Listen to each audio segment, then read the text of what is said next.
તો હાલ જે પ્રકારે મતગણતરી માટેનું મહાકવરેજ અને તેમાં વાત કરી લઈએ જિલ્લા પંચાયતની સૌથી પહેલા વાત અરવલ્લી જિલ્લા પંચાયત કે જ્યાં મતગણતરી હાથ ધરાનાર છે કુલ 8 સ્થળો પર અરવલ્લી જિલ્લાના 8 સ્થળો પર આ મતગણતરી હાથ ધરાનાર છે। મોડાસા બાયડ પાલિકાની કુલ 42 બેઠક પર 97 ઉમેદવાર। અરવલ્લી જિલ્લામાં જિલ્લા પંચાયતની 30, તાલુકા પંચાયતની 140 અને નગરપાલિકા મોડાસા અને બાયડની 42 નગરપાલિકાની બેઠક માટે આજે 9 વાગે મતદાનનું જે મતગણતરી શરૂ થશે। હાલ આપણે મોડાસાની એન્જિનિયરિંગ કોલેજ ખાતે છીએ। અહીં વહેલી સવારથી જ જે પોલીસનો કાફલો તૈનાત કરવામાં આવ્યો છે। ખાસ કરીને જે 8 તાલુકાની 8 જે તાલુકા મથકે મતગણતરી 9 વાગે શરૂ થશે। ખાસ કરીને વાત કરવામાં આવે તો જિલ્લા પંચાયતની 30 બેઠકો માટે 87 ઉમેદવાર છે, તાલુકા પંચાયતની 140 બેઠક માટે 401 ઉમેદવાર છે અને જિલ્લા પંચાયતની 30 બેઠકો માટે 80 રાઉન્ડમાં મતગણતરી થશે અને તાલુકા પંચાયતની 140 બેઠક માટે 109 રાઉન્ડની મતગણતરી થશે। આમ 1500 જેટલા સુરક્ષા કર્મચારીઓનો બંદોબસ્ત ગોઠવવામાં આવ્યો છે। 6000થી પણ વધુ જે મતદાન મથકો પર મતગણતરી માટે સ્ટાફ તૈનાત કરવામાં આવ્યો છે। 9 વાગ્યાના સમયે મતગણતરી થશે ત્યારે હાલ પોલીસનો ચુસ્તપણે બંદોબસ્ત ગોઠવવામાં આવ્યો છે। હવે જોવાનું એ રહ્યું કે કયા ઉમેદવાર કઈ બાજી મારે છે। દેવાંગ ચૌધરી, ABP અસ્મિતા, અરવલ્લી। તો હવે 30 મિનિટ બાદ સ્થાનિક સ્વરાજ્યની જે મતદાન છે તે મતગણતરી શરૂ થવા જઈ રહી છે। ફક્ત અને ફક્ત હવે 30 મિનિટ બાકી છે। કયા ઉમેદવાર અને કયો પક્ષ જીતશે તેને લઈ હવે ફેસલો થશે। 30 મિનિટ બાદ સ્થાનિક સ્વરાજ્યની ચૂંટણીની મતગણતરી ABP અસ્મિતા પર જુઓ સૌથી પહેલું વલણ। ત્યારે જે બીજી અલગ અલગ મહાનગરપાલિકાનો જે નવો સમાવેશ થયો છે તેમાં પણ જે મતગણતરી હતી તે થઈ હતી, ત્યાં પણ વધારે જે હતું મતદાન થયું હતું। ટોટલ 15 મહાનગરપાલિકા અને ત્યારબાદ નગરપાલિકા, જિલ્લા પંચાયત, તાલુકા પંચાયતની પણ ચૂંટણી યોજાઈ। 15 મહાનગરપાલિકાની ચૂંટણીનું પરિણામ આવશે।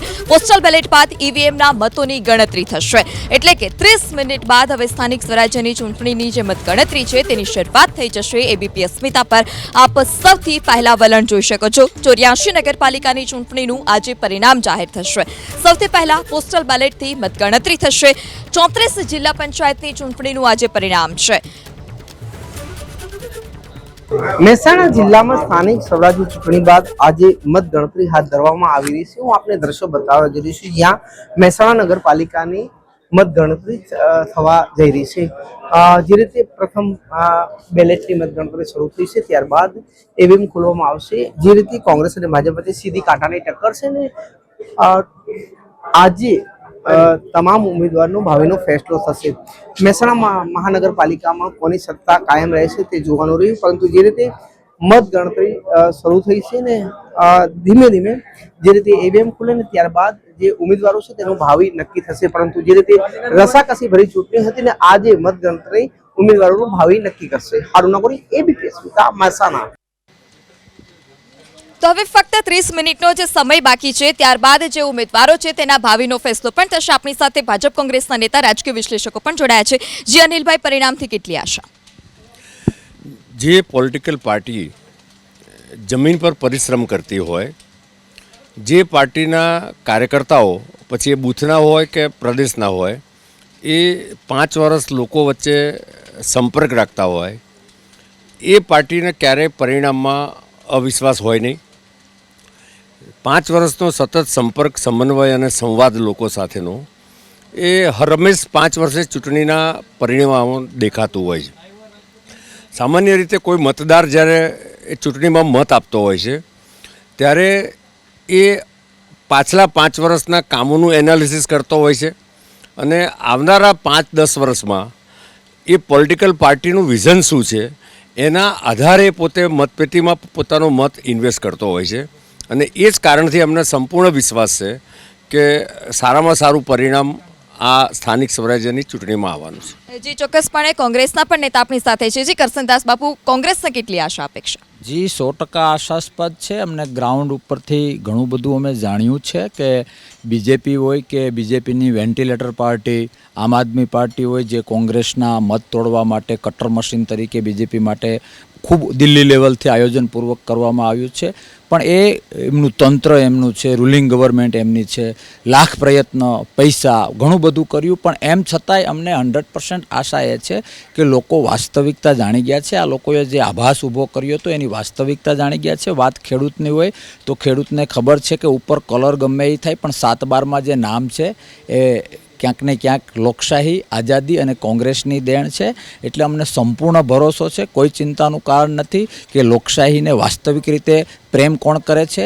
ગુજરાતનો કોઈ પણ ખૂણો હોય અને એની આસપાસના કંઈ પણ હોય તો એમાં કોંગ્રેસની કેટલી દેણ છે. ભલે 30 વર્ષથી સરકાર નથી એમ છતાં પણ કોંગ્રેસે જે આંબાઓ વાવેલા છે અને એ માંથી ભાજપે માત્ર કેરી ખાવાનું કામ કર્યું છે કે કોઈ નવો આંબો વાવ્યો છે, આ બધી જ વાત અમે લોકો સુધી પહોંચાડવાનો પ્રયત્ન કર્યો.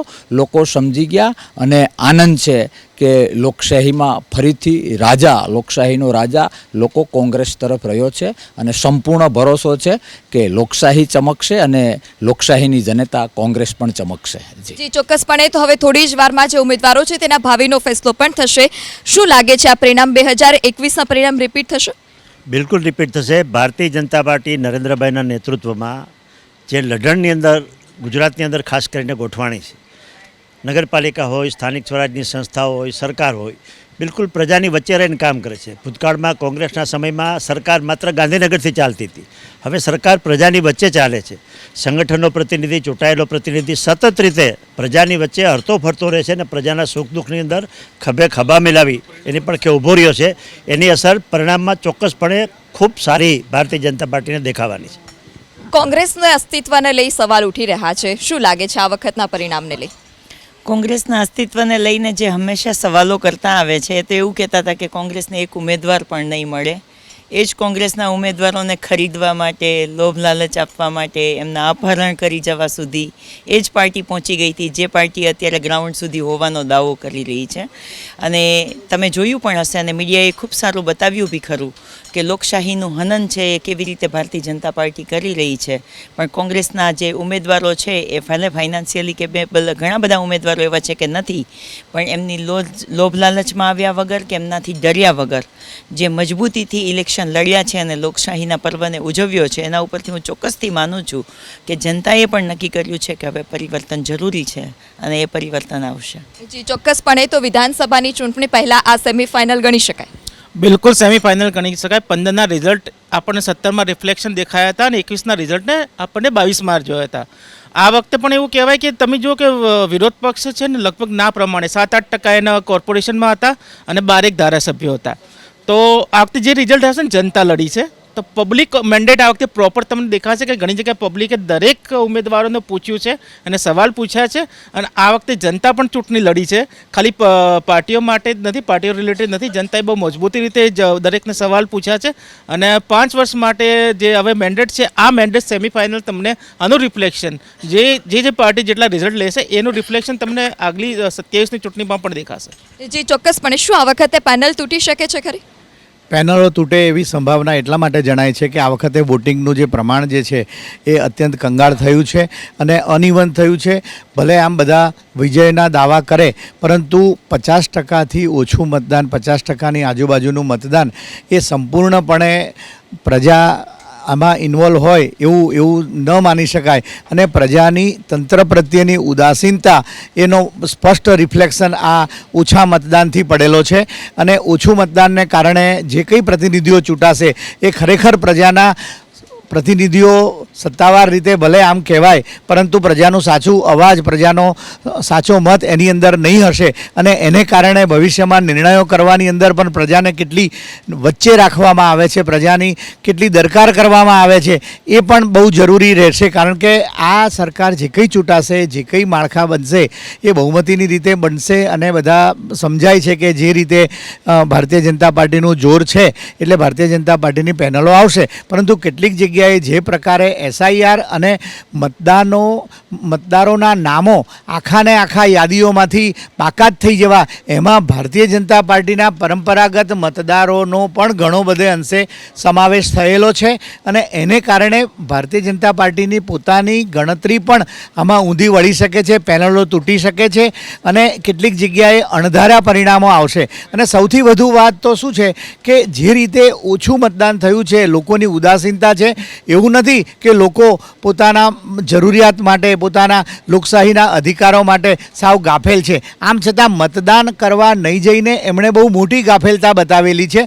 પરંતુ એટલું જરૂર છે કે લોકોને જે વોટ લેવા માટે ગયેલા પ્રતિનિધિઓને પ્રજાનો જે પ્રકારે જાકારો અને અણિયાળા સવાલોનો જે સામનો કરવો પડ્યો એ બતાવે છે કે પ્રજા ખરેખર પોતાના હકો માટે અને પોતાની જરૂરિયાત માટે ખૂબ જ સતર્ક છે. અને રાજકીય પક્ષો માટે, ખાસ કરીને સત્તાધારી પક્ષને માટે પ્રજામાં જે નારાજગી જરૂર પ્રવર્તે છે, પરંતુ પ્રજા પાસે વિકલ્પો ઓછા છે. હજી વિરોધ પક્ષો ઉપર ભરોસો પડી શકતો નથી અને ફરીથી ભરોસો મૂકવાનો પ્રજાનો મત નથી. એટલે કે પ્રજા મતદાનથી અળગી રહીને પોતાનો છૂપો રોષ, આક્રોશ વ્યક્ત કરે છે. જી ચોક્કસપણે તો આ વખતે જે મતદાન છે તે પણ ઓછું થયું. તો શું લાગે છે કે આ વખતે કોંગ્રેસ કમબેક કરી શકે છે? ના, એટલે એવું કોઈ પણ તારણ કરતાં પહેલાં આપણે છેલ્લા 3 ઇલેક્શનના પરિણામોનો ડેટા જે છે ને એ જોવો રહ્યો. તો મોસ્ટલી મીડિયા, પ્રિન્ટ મીડિયા અને ડિજિટલ મીડિયા એવું પ્રોજેક્ટ કરી રહ્યા છે કે આ વખતે મતદાન ઓછું થયું છે. બરાબર છે? તો મને કહેવા દો કે 2021 અને 2015ની અંદર આના કરતાં પણ ઓછું મતદાન હતું. અને એ એટલા માટે કે 2021માં 42% હતું, 2015ની અંદર 46% હતું અને 2010ની અંદર 44% હતું. ટૂંકમાં પાંચડો આપણે ક્યારેય વટાયો નથી.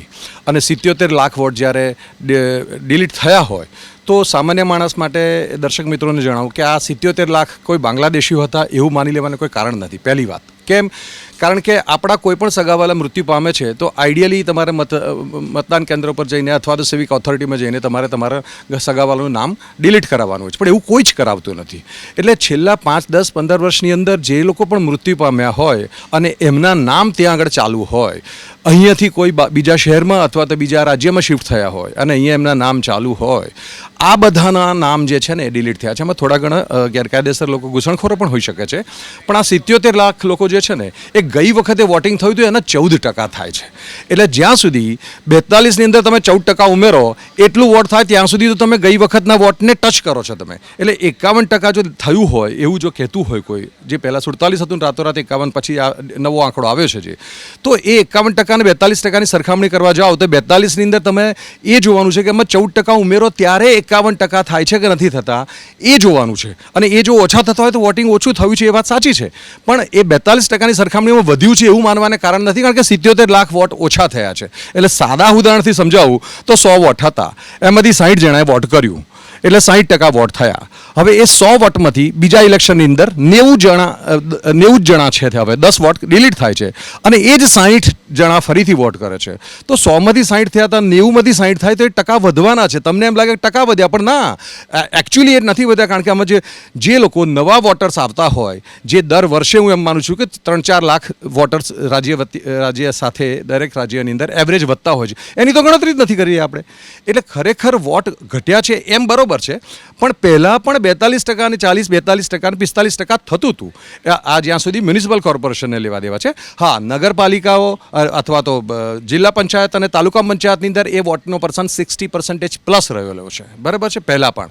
એટલે ગ્રામ્ય સંસ્કૃતિ અને શહેરી સંસ્કૃતિનો આ ફરક છે કે જે લોકશાહી પ્રત્યે બોલકા વધારે હોઈ શકે છે શહેરીજનો. બરાબર છે? પણ એમની ફરજની અંદર એ લોકો ઉણા ઉતર્યા છે, એકમાત્ર તારણ છે આનું. જી ચોક્કસપણે. ખાસ કરીને જો મહાનગરપાલિકાની વાત કરવામાં આવે તો આ વખતે 15 મહાનગરપાલિકાની ચૂંટણી યોજાઈ હતી. તે સમીકરણો આપ કઈ રીતે જોઈ રહ્યા છો?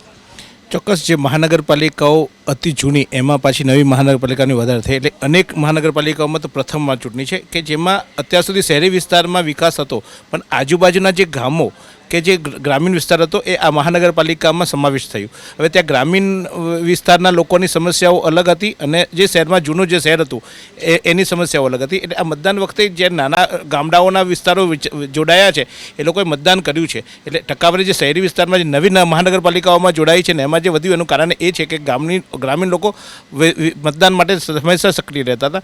શહેરી વિસ્તાર આપ જુઓ છો તે નિરાશા અને પોતાના નિત્યક્રમો અને એક રૂટીનની લોકોએ દીધું કે જે ચાલવું હોય ચાલવા દો, આપણે રોજીરોટી મળવી જોઈએ અને એના માટે સ્થળાંતર થઈને જે લોકો પોતાના ગામથી શહેરોમાં આવ્યા હોય. એટલે એ મતદાનમાં હંમેશા ઉદાસીનતા દેખાય છે. એ ખરેખર લોકશાહી માટે બહુ ખરાબ વસ્તુ છે કે 50% 40% લોકો મત નથી આપતા અને એના પછી આપણે એવું કહીએ કે બહુમતીથી કોઈ ચૂંટાયો હોય એ કેવી રીતે આપણે સ્વીકારવું એ લોકશાહી માટે બહુ એક પ્રશ્નાર્થ છે. પણ જે મતદાન થાય છે એમાંથી જે જીતે છે એને જ આપણે શહેનશાહ ગણવાનો હોય છે. પણ ગ્રામીણ વિસ્તારો કરતાં શહેરી વિસ્તારો જે 15 મહાનગરપાલિકામાં અત્યારે જે મતદાન થયું છે એ સ્થાનિક સમસ્યાઓ, સ્થાનિક પ્રશ્નો અને સાથે સાથે ભાજપનું મેનેજમેન્ટે જે મતદાનો કરાવ્યું છે એ મને દેખાય છે.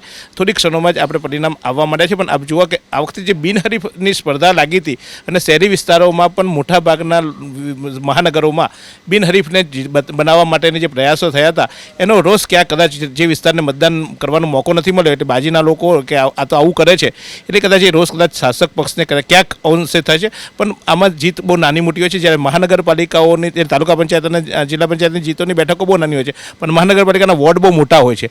એટલે આની અસર દેખાશે એટલે લીડ ઓછી થશે પણ ચોક્કસ શાસક પક્ષને આમાં એક અલગ રીતે એનું મેનેજમેન્ટનો જે ફાયદો છે મળવાનો એવું હું જોઈ રહ્યો છું. ચોક્કસપણે તો સત્તાની સેમીફાઇનલ અને હવે થોડી જ વારમાં જે પરિણામો છે તે પણ જાહેર થઈ જશે. શું અનિલભાઈ લાગે છે કે આ વખતે આપના ભાજપ પક્ષને મતમાં થોડી કટોતી જોવા મળે?